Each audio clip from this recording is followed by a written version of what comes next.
Donc c'est ça la clé. La clé, au fond, si je devais le dire d'une manière simple, c'est comment resynchroniser le système politique avec la société africaine. C'est ça notre défi. Ce continent qui est jeune est dirigé par trop de personnes qui sont devenues peut-être un peu trop vieilles et qui ont le pouvoir depuis trop longtemps. Et donc, il faut qu'on resynchronise les choses. Mais je dis ça, no offense pour personne, comme diraient les anglo-saxons. Il faut juste que les dirigeants ressemblent plus à leur société et que ça se réouvre. Une demande historique, c'est une interpellation que j'ai à l'université à Ouagadougou qui me dit « Le franc CFA, c'est un truc que vous obligez à avoir des réserves auprès du compte du Trésor par des États africains et donc c'est à la fois humiliant, c'est de la mise sous tutelle de nos économies, c'est inadmissible. » On a fait le travail, on fait une annonce, je vous le dis très clairement, il n'y a plus de réserve sur le compte du Trésor, ça a été transféré. Donc aujourd'hui, ce que j'ai dit par rapport à ce que vous me rappelez justement, ce sur quoi aussi vous m'avez interpellé, ça a été transféré. Arthur aussi m'avait interpellé sur le sujet. Donc ça, la décision annoncée avec le président Ouattara, elle a été mise en œuvre.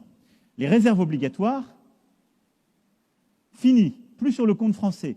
Elles sont transférées, elles sont gérées par les Africains. Ce qui a été une demande à ce moment-là des États concernés, c'est de dire nous, on veut garder des mécanismes de garantie pour pas qu'il y ait de l'instabilité monétaire. Et là, je le dis de la même manière.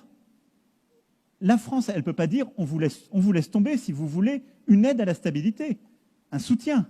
Parce que nous-mêmes, on en a reçu par le passé, et parce que ça, c'est une demande légitime. Mais on fera ce que les gouvernements et les banques régionales nous demanderont de faire. La demande qui a été formulée à Abidjan, c'est une demande de dire laissez-nous tranquilles avec les réserves en France. Ça a été appliqué, elles n'y sont plus. Ça a été ensuite de dire on ne veut pas de l'instabilité, on veut que la région reste stable, donc on veut garder les mécanismes de garantie, on les a gardés. Si demain, les dirigeants politiques et les autorités monétaires nous demandent d'aller plus loin, je vous le dis, je le fais. Je le fais parce que c'est dans cet esprit-là qu'on travaille. Après, donc, tout ça je le fais parce qu'il faut, c'est toujours la même chose, c'est la marmite. Là, on nettoie les trucs. Non mais, et c'est vrai, je l'ai bien senti, c'est un discours qui s'était politisé, qui était vécu comme une mise sous tutelle, une humiliation. Et je vais vous dire, au début, je n'ai pas compris moi-même. Donc je dis, pourquoi on m'accuse de ça? Et j'ai intégré, j'ai compris, donc on a bougé, on change. Je pense, moi, que si on veut avancer, il faut aller plus loin. Et que le mécanisme de garantie, il faut le changer. Parce que du coup, ce n'est pas vécu comme quelque chose de complètement clair. Mais ça, il faut que la demande soit faite, parce que je ne veux pas non plus que ce soit vécu comme un abandon. Et c'est là où le rapport avec les dirigeants et parfois les sociétés civiles africaines est compliqué. Parce que quand on va un peu plus loin, on nous dit tout de suite « abandon ». Et donc, il faut rester toujours dans ce mécanisme qui est de dire « jette pas, je veux participer, coopérer à la réussite, participer, investir, mais je ne veux pas donner le sentiment qu'on laisse tomber des gens qui veulent aller vers un projet ». Quel est le projet? Le projet, c'est l'intégration économique, monétaire, financière, régionale. C'est ça le vrai sujet. Parce que vous êtes les héritiers de pays, il faut bien le dire, dont les frontières ont parfois été bizarrement définies, dont, je suis gentil en disant ça, c'est le moins qu'on puisse dire, effectivement. Dont la réalité est une réalité qui est beaucoup plus complexe, qui est historique, qui est culturelle, qui est ethnique, qui est parfois ethnico-religieuse, qui est faite de migration, qui est faite justement de déplacements permanents. Et la réalité culturelle, économique, partout en Afrique, est une réalité qui est régionale. C'est ça. C'est-à-dire, vous me dites ce sur quoi on doit bouger parce qu'il y a trop de malentendus, et c'est ce qu'on fait, et on ira au bout, et jusque là où vos dirigeants et les structures financières nous diront de le faire. Mais on ne le fait pas simplement à cause du passé, on le fait pour bâtir un avenir. Parce que l'idée, c'est d'avoir une monnaie commune pour toute la région, parce que ça, c'est bon pour vous en tant que jeunes pour circuler, pour les entrepreneurs pour développer justement leurs activités, pour les artistes pour pouvoir pleinement être intégrés dans la région. C'est ça le but.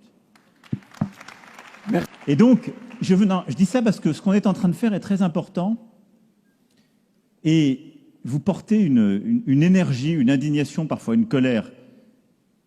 Parce que vous subissez une colère de gens qui vous en veulent d'être ici aussi, qui vous mettent la pression. Mais c'est la vérité, vous l'avez dit à juste titre.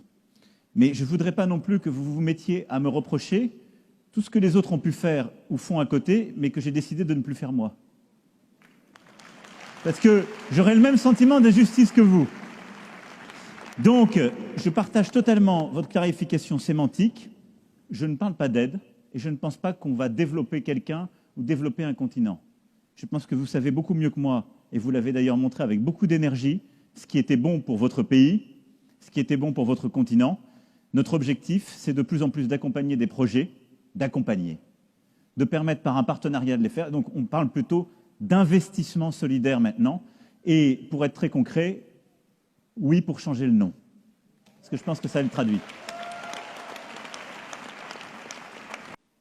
Le troisième mandat dans votre pays, je l'ai condamné avant, au moment de l'élection, après. Je l'ai condamné publiquement dans toutes mes déclarations.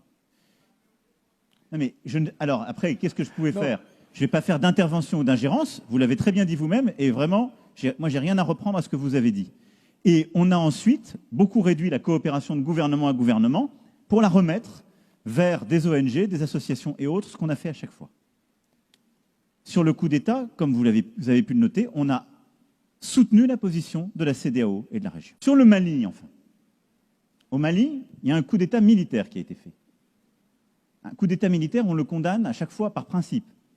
Parce qu'il y avait un président qui était élu par le peuple. Là, formellement, c'est la distinction qui était très juste que vous avez faite entre la légalité et la légitimité. S'il avait eu toute la légitimité, le coup d'État n'aurait pas été soutenu par le peuple. En tout cas, il n'y a pas eu d'embrasement populaire contre. Jamais, en tant que président, je n'ai maintenu ou créé une base militaire qui ne soit pas à la demande d'un État souverain. Jamais. Et donc, je le dis aussi très clairement parce que c'est l'honneur de nos soldats dont je parle. Moi, vous savez, je vous regarde dans les yeux, on a un dialogue. Mais j'ai le même dialogue dans les yeux avec des mamans et des papas qui n'ont jamais saoulé le sol de vos pays et dont les enfants sont morts pour votre sécurité. Parce que c'est ça la réalité aussi. Et parce que, en 2013, quand le président Hollande décide de l'opération Serval puis Barkhane, quand moi je décide de maintenir l'opération Barkhane, parce que des dirigeants démocratiquement élus me le demandent, parce que tous les dirigeants de la région me le demandent, parce que la CEDEAO me le demande, c'est pour que ces États ne tombent pas à la main des djihadistes. Et je vous le dis de la même façon, et vous le savez, madame, comme moi, si l'armée française n'avait pas été là, ce ne serait pas un grand vent de liberté à Bamako. Ce seraient des terroristes qui auraient pris Bamako. C'était les terroristes qui le prenaient en 2013. C'est ça la réalité aussi, et je suis obligé de vous la dire. Donc la question, moi je pense que simplement, notre vocation n'est pas de rester dans la durée. Mais il ne faut jamais oublier qui nous demande de venir, pourquoi on est là et dans quel cadre. Je pense que nous n'avons pas vocation à rester. C'est pour ça que nous sommes en train de fermer des bases au Mali. Et vous le savez très bien. Parce qu'à Tessalit ou à Kidal, je pense que notre travail, ça n'est pas d'avoir des bases militaires françaises qui sont là, parce que l'État malien doit avant tout revenir et faire un travail administratif et autres. Mais ça, c'est une responsabilité que je renvoie à vos dirigeants. Parce que moi, je ne veux pas la prendre. Ce n'est pas moi qui vais faire l'école, ce n'est pas moi qui vais faire la police, ce n'est pas moi qui vais faire la justice à Kidal ou ailleurs. Je pense que ce qu'on a besoin, c'est de, en quelque sorte, réafricaniser ces valeurs universelles. Et là-dessus, vous jouez un rôle très important et vous l'assumez. Et ça, je vous en remercie. C'est qu'aussi longtemps que c'était un président de la République française qui disait « pas plus que 2 mandats », je me disais « qu'est-ce qu'il vient nous raconter la vie ? Il n'y a pas de leçons à nous le donner ». Quand ce sont des jeunes, ou moins jeunes, mais quand ce sont les sociétés civiles qui disent « nous, on ne veut pas plus de 2 mandats parce qu'on a besoin de l'alternance », ça a un autre sens. La question, c'est comment on vous aide à ce que ce soit effectif. Moi, je crois très profondément que là, on a besoin d'aider le continent africain à travers ses organisations régionales et l'Union africaine, et donc la CEDEAO comme ses homologues, et l'Union africaine, à défendre et à porter cela et à faire la pression des pairs pour faire céder, en quelque sorte, tous ceux qui ne respectent pas. Donc ça veut dire, 1, que toutes ces organisations bloquent au maximum les non-alternances, qu'elles soient beaucoup plus dures avec ceux qui ne respectent pas les choses, et qu'elles soient aussi exigeantes avec les transitions pour qu'ils respectent les délais qui sont donnés et l'alternance politique. Et donc, quand il y a des transitions qui mettent tout le monde en prison pour pas qu'il y ait d'élections faites, là, c'est aux organisations régionales de pousser et nous de les aider. Après, le rapport propose quelque chose qui est complémentaire à tout ça, qui est de dire comment, dans chaque pays, on aide les alternatives démocratiques à émerger. Et c'est ça ce que j'entends de ce que vous me dites. L'alternance, c'est la vie démocratique qui l'a créée. Mais comment on crée les conditions de l'alternance? C'est-à-dire permettre à des femmes et des hommes qui pensent autrement d'émerger, d'avoir accès à des moyens, de pouvoir défendre leurs idées de manière plus équitable et de les porter. Et ça, c'est l'idée du fond. Et donc le fonds, je souhaite qu'on y aille. Et donc le fonds de financement de la démocratie, on va le porter, mais tout est dans la méthode. Parce que c'est une idée qui a été proposée plusieurs fois. Parce que si, à la seconde où c'est un fonds qui est à la main de la diplomatie française, soit les dirigeants vont dire « bon, bah, tu formes tous mes copains », soit ils vont dire « pourquoi tu t'immisces dans la vie politique africaine en finançant mes opposants ?»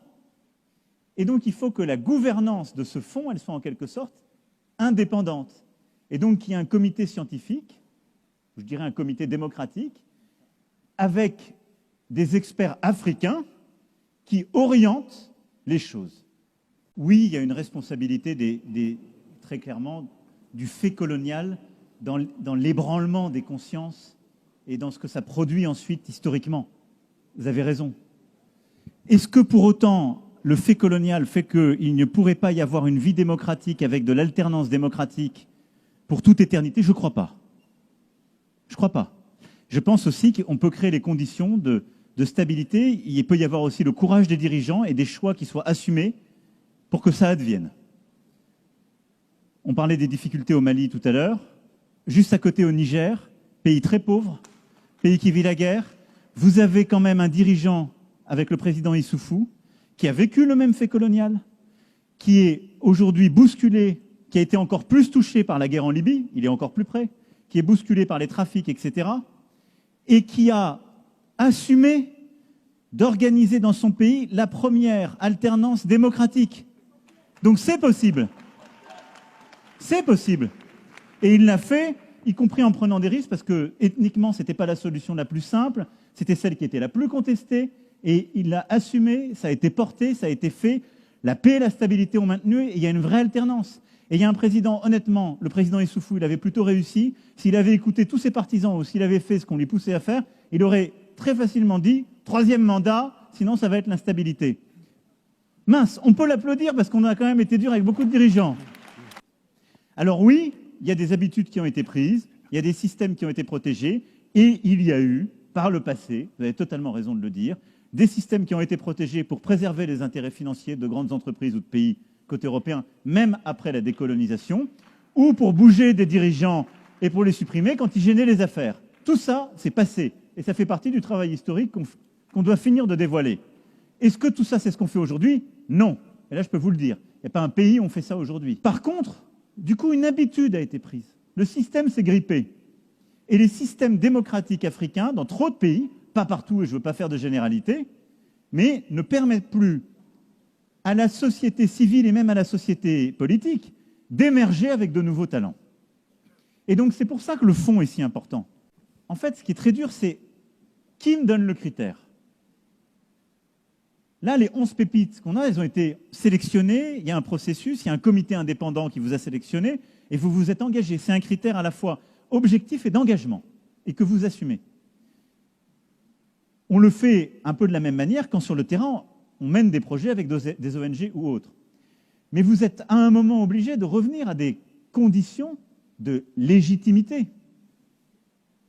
Et donc, pour moi, la clé du sujet dans la relation qu'il y a entre l'Afrique et la France, mais je dirais pour l'Afrique avec elle-même, c'est comment resynchroniser la légitimité nécessaire avec le fonctionnement démocratique et des institutions. Et c'est ça qu'il faut faire, c'est ça qui est très dur, mais ça veut dire qu'il faut maintenir cette pression, nous qu'on aide à faire émerger, à former, mais qu'il y ait beaucoup plus de pression pour que le cadre démocratique s'ouvre. Est-ce que moi je peux vous donner aussi des tas de leçons? On n'est pas parfait. Simplement, dans vos pays, c'est beaucoup plus bloqué, parce que parfois ce sont des familles ou des mêmes personnes qui les ont complètement bloquées pour des décennies. Donc c'est ça la clé. La clé, au fond, si je devais le dire d'une manière simple, c'est comment resynchroniser le système politique avec la société africaine. C'est ça notre défi. Ce continent qui est jeune est dirigé par trop de personnes qui sont devenues peut-être un peu trop vieilles et qui ont le pouvoir depuis trop longtemps. Et donc, il faut qu'on resynchronise les choses. Mais je dis ça, no offense pour personne, comme diraient les anglo-saxons. Il faut juste que les dirigeants ressemblent plus à leur société et que ça se réouvre. Le fonds est une contribution. Si on peut faire d'autres choses pour aider, on le fera. Démocratie, c'est un combat. C'est un combat. Le matin, le midi, le soir. C'est un combat qui ne s'arrête jamais. On pense avoir pris 1 centimètre, on le repère le lendemain. parce que la violence est toujours là, parce que les forces de régression sont toujours là, parce qu'il y a toujours des gens pour expliquer que la haine de l'autre, c'est plus efficace que d'essayer de comprendre et de restaurer une relation digne. Et donc ce combat, on veut le mener en Afrique, mais on doit le mener chez nous aussi, en France et en Europe, parce qu'il n'est pas terminé. Il est à mener et permanent. Il faut